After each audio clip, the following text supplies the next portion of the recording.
Dikawal oleh pihak kepolisian, Ketua Umum Projamin Ambronsius Nababan langsung dibawa masuk ke gedung Barreskrim. Ambronsius jadi tersangka kasus ujaran rasial terhadap mantan Komisioner Komnas HAM Natalius Pigai. Setelah diperiksa sebagai tersangka, Ambronsius langsung ditahan penyidik Barreskrim Polri.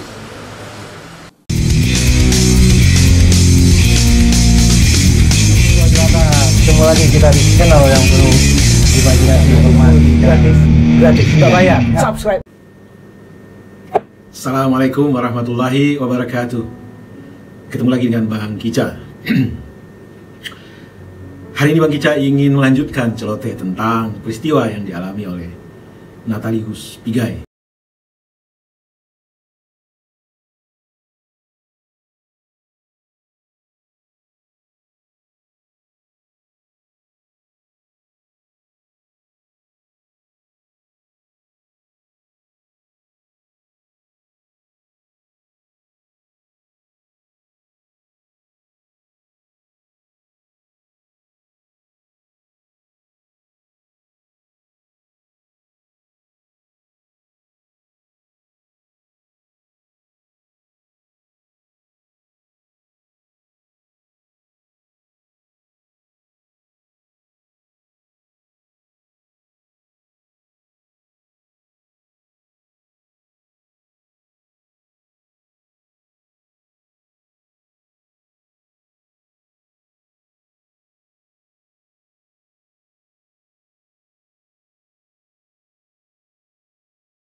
Apakah ada norma hukum yang dilanggar, maka secara tegas saya mengatakan ada.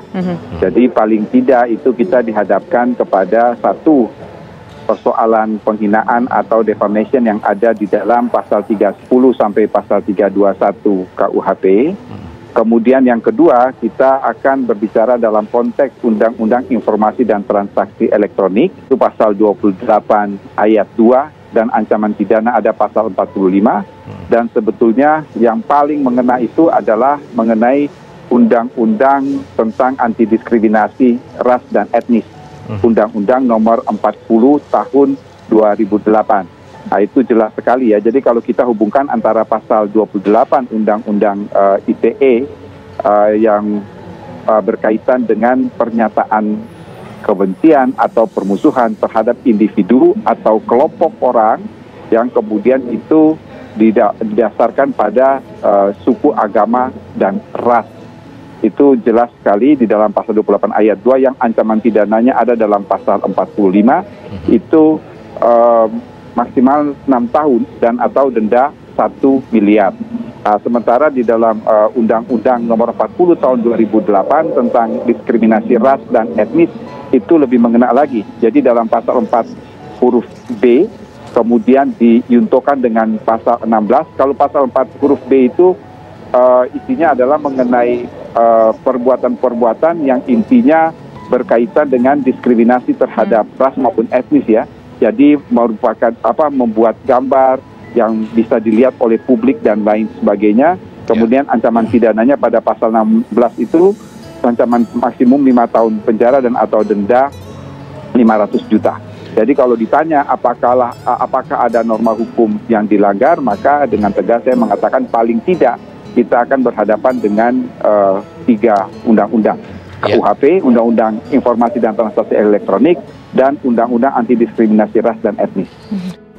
Jadi spesifik, Menkumham menyatakan setidak-tidaknya ada 3 undang-undang yang bisa dikenakan terhadap Ambronsius Nababan.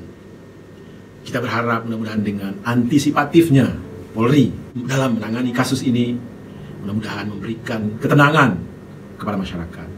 Mari sama kita tunggu proses hukum yang sedang berjalan, dan kita kembali kondusif dalam suasana teduh. tidak lagi bertempur narasi terkait dengan penetapannya sebagai tersangka.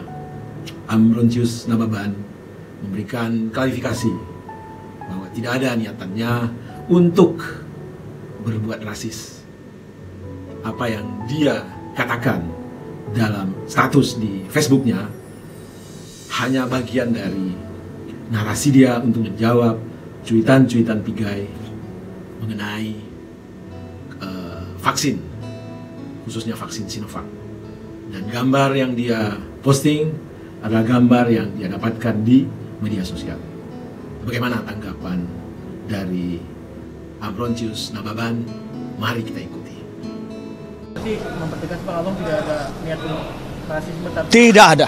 mengkritik yang bersangkutan. Mengkritik dengan keras bahwa Pak Pigai, kalau Anda memang tidak setuju Sinovac itu nggak masalah. Semua orang bisa nggak setuju. Tapi jangan Anda expose keluar bahwa saya tidak percaya kepada Sinovac dan saya akan membeli produk dari luar negeri. Ini kan provokasi namanya. Ya, itu tadi tanggapan dari tersangka Ambrosius Nababan. Dan kalau kita lihat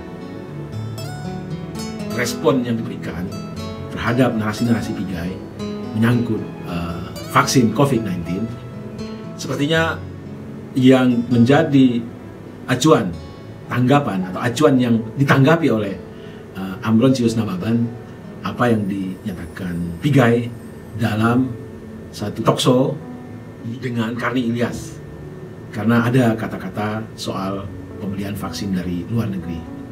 Apa itu yang dinyatakan Pigai dengan Bung Karni Ilyas? Mari kita ikuti video berikut ini. Jadi prinsipnya vaksin ini wajib atau hak? Itu hak dong. Hak ya. Karena kan gini, di dalam pelayanan vaksin dalam kondisi tidak darurat nasional itu sudah masuk dalam kategori hak, di mana warga negara berhak menentukan. Walaupun kita udah PSBB ketat nih. Ya kalau begitu PSBB ketat, makan minum semua dijamin hanya di wilayah itu aja yang diterapkan undang-undangnya. Tidak bisa nasional. Jadi gini, bisa lockdown nasional, bisa lockdown lokal, karantina wilayah, bisa. Tapi umumkan dulu Hanya lockdown. diumumkan dulu untuk wilayah itu aja, diisolasi, dikarantina, disembuhkan untuk kepentingan kebaikan bersama. Itu, Bang. Lah, tadi katakan bahwa pro untuk divaksin, Ya. artinya mau divaksin, Ya. tapi nomor 270 juta. 276. Jadi kalau 275 juta rakyat itu sudah divaksin semua, saya terakhirnya. Karena saya yang orang leader, orang terdepan dalam konteks ini memajukan soal HAM, hak asasi dalam konteks pelayanan. Artinya saya tidak menolak. Dan kita juga respect adanya keinginan baik pemerintah di dalam pelayanan kesehatan. Itu kita respect. Tapi jangan salah langkah. Jangan memaksa gitu. Jangan memaksa. Lah, seandainya divaksin, Ya. Bung Pigai itu pilih vaksin yang mana ini? Yang jelas, maaf, boleh saya jujur atau tidak? Boleh dong. Yang jelas saya tidak pilih vaksin yang diumumkan pemerintah hari ini. Kenapa? Ya, karena mereka sudah terlanjur menciptakan vaksin itu di dalam pro kontra, dan vaksin itu hadir sebagai monster leviathan bagi banyak orang. Karena itu saya akan pilih vaksin yang dari luar negeri. Saya pergi cari, saya bisa beli sendiri. Mau 10 juta, 20, yang penting saya bisa hidup. Tapi saya kasih vaksin itu ke dokter Indonesia. Karena kita juga ikuti nasionalisme juga penting.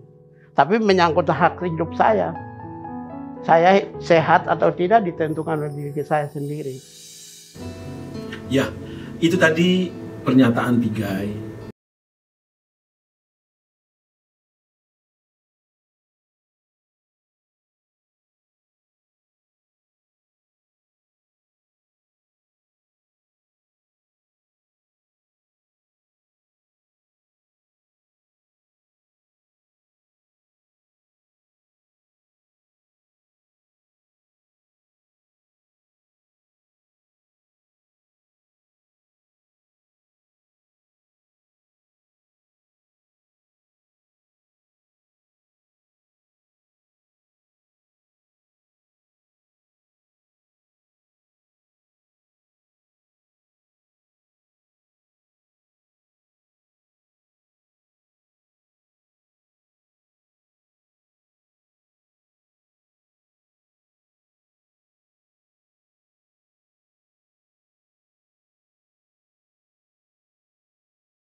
wabarakatuh. Salam sehat dan selalulah bahagia.